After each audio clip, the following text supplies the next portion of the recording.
അമൃത് Veni hair elixir presents daily news സായാഹ്ന വാർത്തകൾ powered by Pulimoottil Silks KSFE. Wow, ഇയാളുടെ മുടിക്കിപ്പോ നല്ല ഉള്ള നീളം വന്നല്ലോ.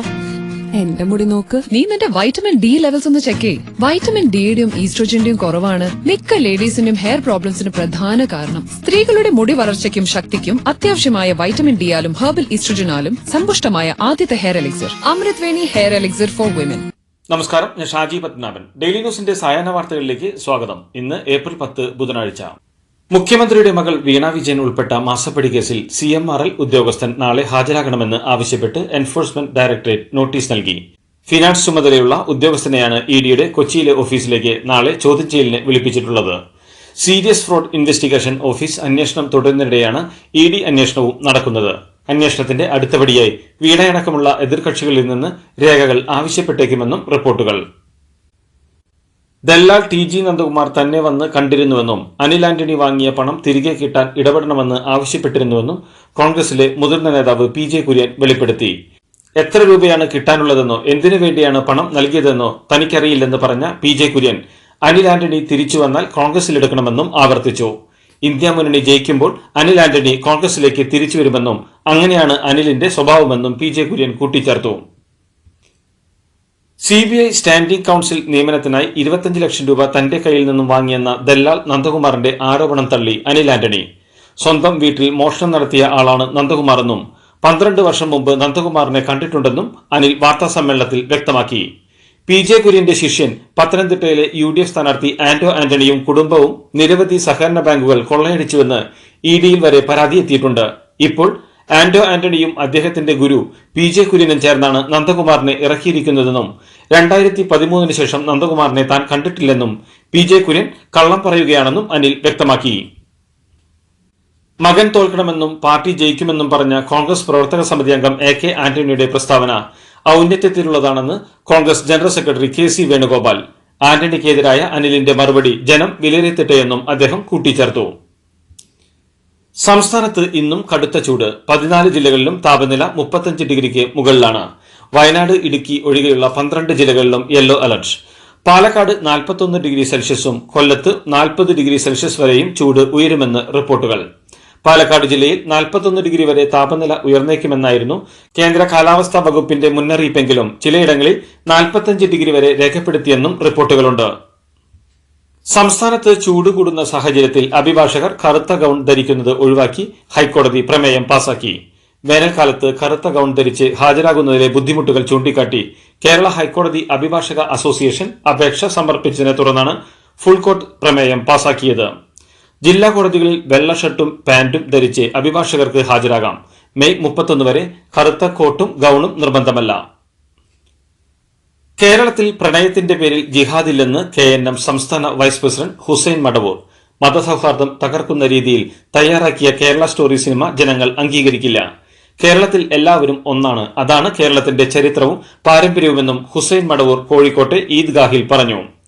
കേരള സ്റ്റോറിയിൽ വസ്തുതാവിരുദ്ധമായ കാര്യങ്ങളാണ് പറയുന്നതെന്നും ലവ് ജിഹാദ് ഇല്ലെന്ന് കേന്ദ്ര ഗവൺമെന്റ് തന്നെ പാർലമെന്റിൽ വ്യക്തമാക്കിയതാണെന്നും പാളയം ഇമാം VP ഷുഹൈബ് മൗലവിയും വിമർശിച്ചു. പലസ്തീനോട് ഐക്യദാർഢ്യപ്പെടാൻ കഴിയുന്നില്ലെങ്കിൽ പെരുന്നാളിന് അർത്ഥമില്ലെന്നും പലസ്തീനൊപ്പം നിൽക്കുക എന്നാൽ മനുഷ്യത്വത്തിന് ഒപ്പം നിൽക്കലാണെന്നും അദ്ദേഹം കൂട്ടിച്ചേർത്തു. പണ്ട് മുത്തശ്ശിയുടെ കല്യാണക്കഥ കേട്ട മുതലേ ഉള്ള ആഗ്രഹമാണ് അന്നത്തെ മുത്തശ്ശിയെ പോലെ എന്റെ കല്യാണത്തിന് എടുത്തൊരുങ്ങണമെന്ന്.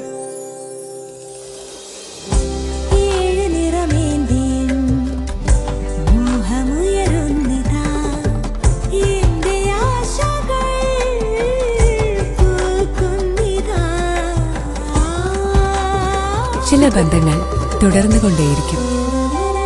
Celebrating 100 years of Pulimoottil silks.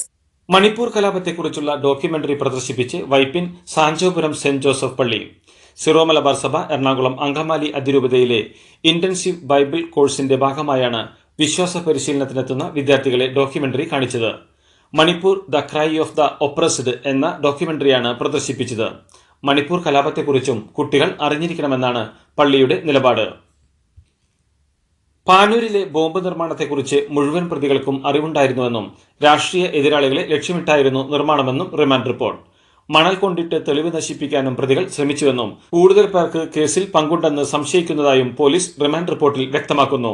Bomb നിർമ്മാണത്തിനുള്ള വസ്തുക്കൾ ഇവർക്ക് എത്തിച്ചു നൽകിയത് ആരെന്നും സ്റ്റീൽ ബോംബ് ഉണ്ടാക്കാൻ പരിശീലനം എവിടെ നിന്ന് കിട്ടിയെന്നും അന്വേഷിക്കുന്നുണ്ട്.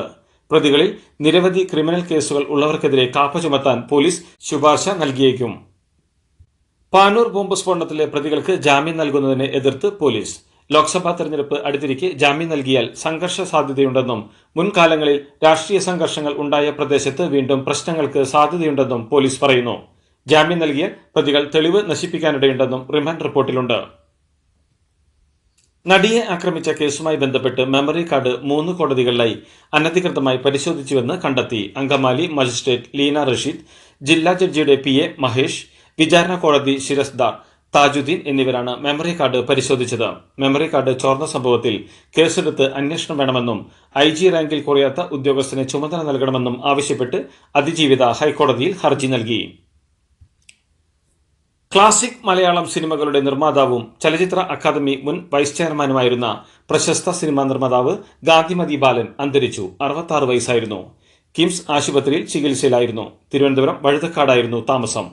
ആദാമിന്റെ വാരിയലിലെ പഞ്ചവടി പാലം, 3-ാം പക്കം, തൂവാനത്തുമ്പികൾ, സുഗമോ ദേവി, മാളൂട്ടി, നൊമ്പരത്തിപ്പൂവ്, മണിവത്തൂരിലെ 1000 ശിവരാത്രികൾ, ഈ തണുത്ത വെളുപ്പാങ്കാലത്ത്, ഇരകൾ, 10-ാം ഉദയം തുടങ്ങിയ 30-ൽ പരം ചിത്രങ്ങളുടെ നിർമ്മാണവും വിതരണവും നിർവഹിച്ചിട്ടുണ്ട്. ഒറ്റപ്പാലത്തെ മീറ്റ്ന തടയണയിലെ 2 ഷട്ടറുകൾ സാമൂഹ്യ വിരുദ്ധർ അഴിച്ചുമാറ്റിയ നിലയിൽ കണ്ടെത്തി. ഇതോടെ തടയണയിലെ വെള്ളം പകുതിയായി കുറഞ്ഞു. വേനലിൽ ഒറ്റപ്പാലം ഭാഗത്തെ കുടിവെള്ള ആശ്രയമായിരുന്നു തടയണ. 2 തദ്ദേശ സ്ഥാപനങ്ങൾക്ക് കീഴിൽ 17,000-ഓളം കുടുംബങ്ങൾക്കാണ് തടയണ വഴി വെള്ളം വിതരണം ചെയ്യുന്നത്. ഇനി രണ്ടുപേരും അധികം ചിന്തിച്ച് കണക്കൂട്ടി മൂട് കളയണ്ട. സ്വർണം KSFിലുണ്ടാക്കി, അല്ല പിന്നെ സ്വർണ്ണവിലക്കിലിങ്ങണല്ലോ. KSFE മാക്സ് ഗോൾഡ് ലോൺ ഇപ്പോൾ സ്വർണ്ണവിലയുടെ 90% വായ്പയായി ലഭിക്കുന്നു. മാക്സിമം കയ്യിൽ കിട്ടുമ്പോൾ മറ്റെവിടെ പോകാൻ? ഹൈക്കോടതി ഉത്തരവ് തെറ്റായ അനുമാനങ്ങളുടെ അടിസ്ഥാനത്തിലാണെന്ന് ചൂണ്ടിക്കാട്ടി സുപ്രീം കോടതിയിൽ അപ്പീൽ സമർപ്പിച്ച് ഡൽഹി മുഖ്യമന്ത്രി അരവിന്ദ് കെജ്രിവാൾ. മദ്യനയം രൂപീകരിച്ചത് കെജ്രിവാളിന്റെ അറിവോടെയാണെന്ന രേഖകളാണ് ED ഹാജരാക്കിയത്.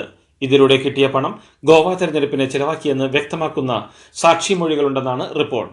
കൂടാതെ രാഷ്ട്രീയം നോക്കിയല്ല നിയമം നോക്കിയാണ് കോടതി തീരുമാനമെടുക്കുന്നതെന്നും ഹൈക്കോടതി ഉത്തരവിൽ വ്യക്തമാക്കിയിരുന്നു. അലോപ്പതി മരുന്നുകൾക്കെതിരായ പതഞ്ജലിയുടെ പരസ്യങ്ങൾ അംഗീകരിക്കാനാകില്ലെന്നും അത് പൊതുതാൽപര്യത്തിന് വിരുദ്ധമാണെന്നും ആയുഷ് മന്ത്രാലയം സുപ്രീം കോടതിയിൽ സത്യവാങ്മൂലം നൽകി. കോവിഡ് പ്രതിരോധം എന്ന പേരിൽ പതഞ്ജലി പുറത്തിറക്കിയ കൊറോണലിനെ പരസ്യം നൽകരുതെന്ന് നിർദ്ദേശിച്ചുവെന്നും ഇതിന്റെ ക്ലിനിക്കൽ ട്രയൽ പൂർത്തിയായിരുന്നില്ലെന്നും സത്യവാങ്മൂലത്തിൽ പരാമർശമുണ്ട്. കോടതി വിമർശനത്തിന് പിന്നാലെയാണ് കേന്ദ്രം സത്യവാങ്മൂലം നൽകിയത്. മനഃപൂർവ്വം കോടതിയലക്ഷ്യം നടത്തിയെന്ന് വ്യക്തമാക്കിയ സുപ്രീം കോടതി ബാബ രാംദേവിന്റെ മാപ്പപേക്ഷ തള്ളി. ഒരു കാരുണ്യവും പ്രതീക്ഷിക്കേണ്ടെന്ന മുന്നറിയിപ്പും സുപ്രീം കോടതി നൽകി. പതഞ്ജലിയുടെ കാര്യത്തിൽ ഉത്തരാഖണ്ഡ് സർക്കാർ മനഃപൂർവ്വമായ വീഴ്ച വരുത്തിയെന്ന് സുപ്രീം കോടതി വ്യക്തമാക്കി. കടുത്ത നടപടികളിലേക്ക് പോകരുതെന്ന് അഭ്യർത്ഥിച്ച ഉത്തരാഖണ്ഡ് സർക്കാർ പതഞ്ജലിക്കെതിരെ നടപടിയെടുക്കാമെന്ന് സുപ്രീം കോടതിയിൽ ഉറപ്പു നൽകി. കേസ് വീണ്ടും 16-ന് പരിഗണിക്കും. മഹാരാഷ്ട്രയിലെ അഹമ്മദ് നഗർ ജില്ലയിൽ കിണറ്റിൽ വീണ പൂച്ചയെ രക്ഷിക്കാനുള്ള ശ്രമത്തിനിടയിൽ ഒരു കുടുംബത്തിലെ 5 പേർക്ക് ദാരുണാന്ത്യം. ഏറെക്കാലമായി ഉപയോഗിക്കാതിരുന്ന കിണറിൽ കർഷകൻ ബയോഗ്യാസിന്റെ സ്ലറി സൂക്ഷിക്കാനായി ഉപയോഗിക്കുകയായിരുന്നു. ഈ കിണറിലാണ് വീട്ടുകാരുടെ വളർത്തുപൂച്ച വീണത്. പൂച്ചയെ രക്ഷിക്കാനായി കുടുംബത്തിലെ ഒരാൾ ഇറങ്ങുകയും ഇയാൾക്ക് ദേഹാസ്വാസ്ഥ്യമുണ്ടായതോടെ കുടുംബത്തിലെ മറ്റാളുകൾ ഒന്നിനു പിറകെ ഒന്നായി ഇറങ്ങി കിണറിൽ കുടുങ്ങുകയുമായിരുന്നു.